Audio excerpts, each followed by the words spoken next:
This is John, JohnstonCoordination.com. I'm going to talk to you this episode about the transfer portal. I've seen comments on social media, not just the YouTube channel here, but across social media where people are talking about how the transfer portal is ruining college football. And I don't know if I'm going to debunk that, but I'm certainly going to discuss it. The transfer portal is a portal to another time and dimension. But it's where student athletes, football players specifically, can enter their name into a website and make themselves available to transfer to other schools. So,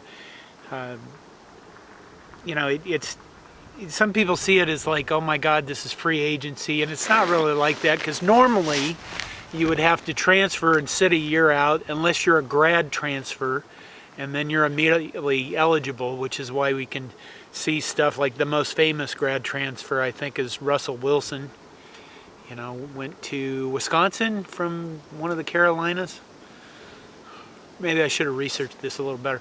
Anyway, but there's all sorts of transferring going on. I know if you're watching this, then maybe you're a Nebraska fan because of the coordination connection, but you probably look at it and go, well, why can't we keep our star players? Why are so many of our star players like Wan'Dale Robinson transferring, the year before J.D. Spielman transferred to TCU? Because it's just how things are going now. 247 Sports runs has a website that shows you all of the people that are in the transfer portal. And the last I checked, which was before I came out here, there were over 1,000 players in the transfer portal. And they're not. Nebraska doesn't have 1,000 players, just to make that clear. So it isn't just our guys that are transferring. There are transfers going on all over the place. And when you look at the players who are in the transfer portal, you see a ton of 5-star athletes, 4-star athletes, high-ranked recruiting guys, and you do see, it continues on down to the 1-stars and 2-stars. And so why is this happening? And is it ruining college football? And is it a real problem? Well, number one, I think that we're in I don't want to say the phrase unprecedented times. I just did. Shit. We are in a special year. A special year. It's been hard on everyone. I think if you go back and look at the Wan'Dale Robinson transfer, he stated specifically that he wanted to go closer to home. And now we know that he has transferred to Kentucky, which is where he's from, so that he can be closer to his family. When you started this pandemic, there was a woman basketball player from Nebraska who was a Division I basketball player who transferred to the NCAA to be closer to home. I think she went to her home college. But you're seeing a lot of that, and I think you're going to see, a lot of that. This pandemic has been very hard on student athletes and football players. Maybe when I was young, I grew up in a town called Curtis, Nebraska. And when I graduated high school, I couldn't wait to leave to see what the world offered me. And I was just happy as poop. Happy as poop? What the hell?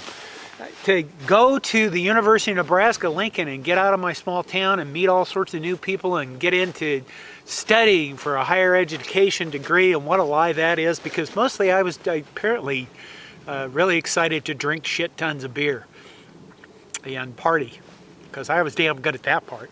But I was excited to leave.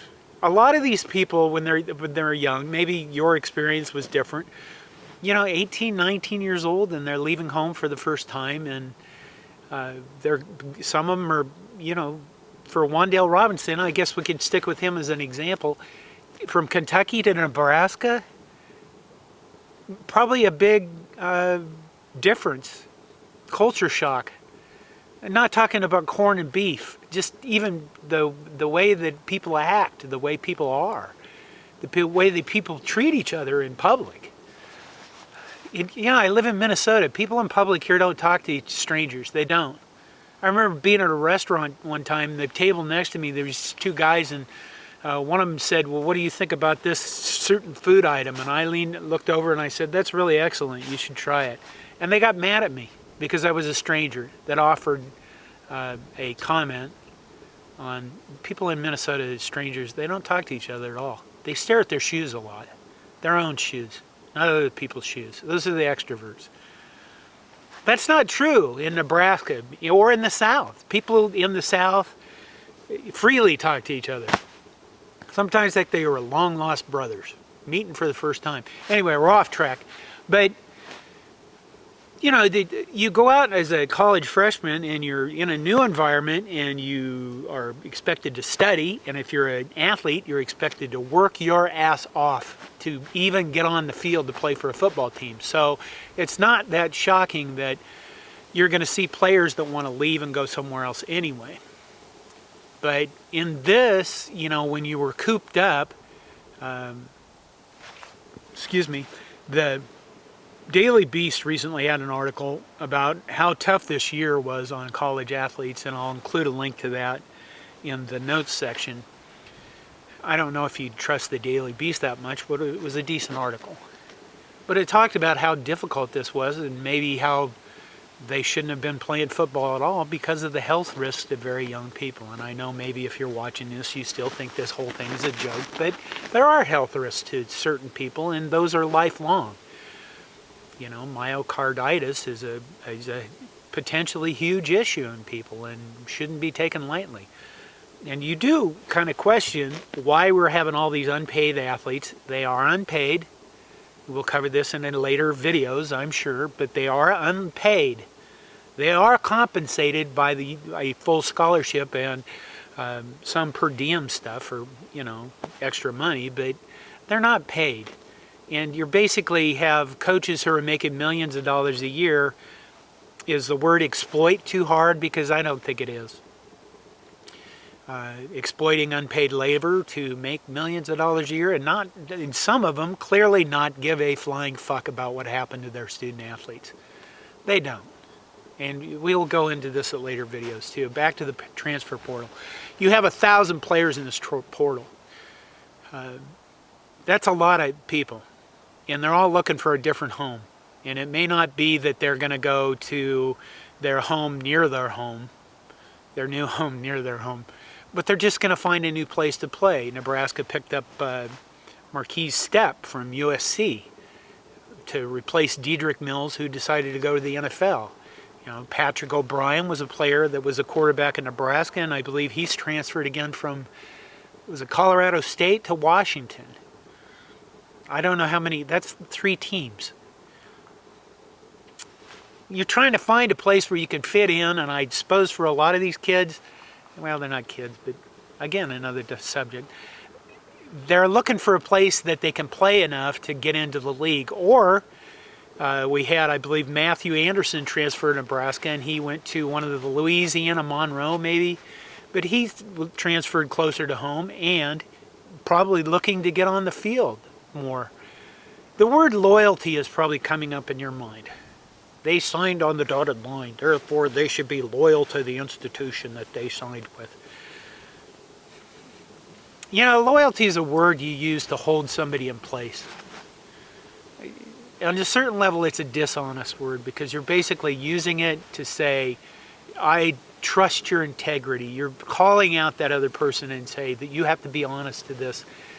Loyalty is a good thing in your marriage. It's a good thing in your family. Mostly.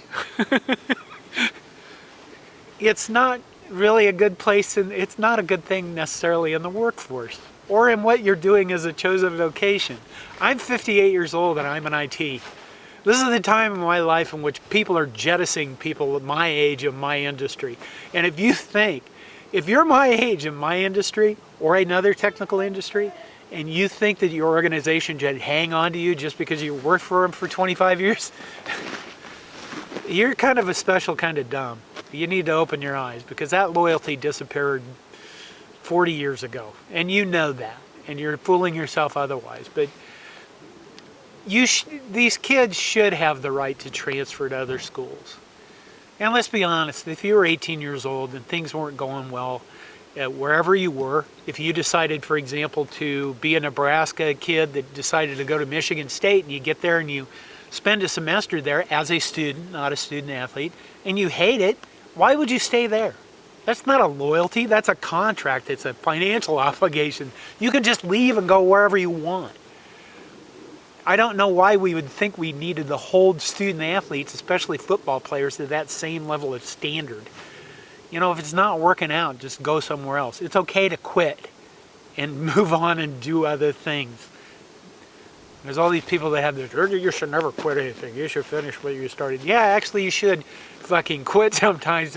If you're really miserable and it's not working out, you should definitely quit and go do something else and not waste your life. Probably the biggest problem with the transfer portal is this. You have 1,000 players in it looking for homes. Are all of them going to find new homes? Probably not. Because you also have something happening at the same time where you have an extra year of eligibility has been granted by the NCAA, and you have, what you have is this. You have scholarship limits haven't been expanded, but from my understanding, if you're a senior at an institution, your scholarship will not count against next year's total. Now, catch this, because if that doesn't say if you were a senior and transferred to somewhere else, your scholarship doesn't count. It means like if you're, I don't know, Ben Stilley or a Nebraska defensive player that has decided to return for another year to make our glorious Cornhuskers better on defense, that your scholarship isn't going to count toward the 85 limit. That's a great advantage for schools that are retaining their players. It's not a good advantage for those that are deciding to transfer, because it's made them tough. It's made it even tougher on them to fit into the destination roster they're looking at. Schools are going through hard financial times. Are they going to expand? You know, are they just going to give out more scholarships even if they don't have, in other words, if they have 85 players, they have seniors coming back that don't count toward their limit, are they going to give you, transfer guy, a new scholarship? You know, if you're a 5-star player, yeah, probably. If you're a 2-star guy, maybe not. Maybe if you're a 2-star guy, you're looking at going down to FCS or Division II. And in fact, the NCAA website, when you look up this stuff about eligibility and scholarship limits, they say, it's a good idea for you to keep your options open, which means we don't really give a shit. But you need to be thinking about yourself. Because the other problem is this. You have a whole group of high school seniors that's coming up and going into college, and they haven't had on-campus visits, and they haven't had spring games to attend, and they haven't been able to go to camps to be evaluated. So what's going to happen to them? You're looking at a whole glut of college football players, and probably other sports too, although I haven't looked at that as closely. You're looking at this huge glut of these people. So where are they going to fit? I don't know. I don't know if they're going to get scholarships at all. I don't know if they're going to be able to go to school, because whether you realize it or not, athletics provides a path for a lot of people to go to college that wouldn't otherwise, and that's not a bad idea. I know that there's these college professors out there that think that I don't want that type of student at my school. Well, fuck you. You know what? People deserve the opportunity to fail. Not everybody needs to be pass the ACT with a 34. Some people need to get out of their current environment and go somewhere else and see what the world is like and see if they can succeed in it. And that includes higher education, you arrogant fucking shit ass. And there's one specific college professor who will remain nameless that I'm thinking of.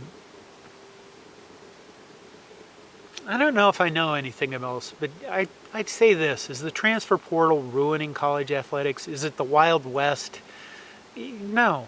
It's going to make it probably more damaging for student athletes than it is for your favorite team. Is it sad to see Wan'Dale go to Kentucky? Yeah, I liked watching him in a Husker uniform. I said that before. Is it good for him? You know, I hope he finds what he's looking for. Unlike that spy plane that keeps flying around. I think that'll do it for now. You know, on a personal note, if you made it this far, I'm out at Lake Auburn, which is about 6-8 miles from my house. It's one of my favorite lakes to fish. You might see the red over my right shoulder is somebody's fish house, ice house out here ice fishing. If you're watching this and you're from the south, yes, people do go ice fishing. The reason they go ice fishing is to get the fuck out of the house, because being in the house all winter sucks. And it hasn't even been really cold this winter. It's like 27 degrees today. That's not cold. Lake Auburn, a lot of good memories of having my boat on the ice. Boat on this lake, fishing with my kids. I don't have a boat anymore. I had to sell it after my heart attack because I just simply don't have the physical strength to put it in and out of the water anymore. Haven't gone fishing as much as I'd like, but yeah, okay, that's good enough. Maybe we'll edit parts of this out. Maybe I'll get better at editing. We'll see what happens. Take care of yourself. Go Big Red.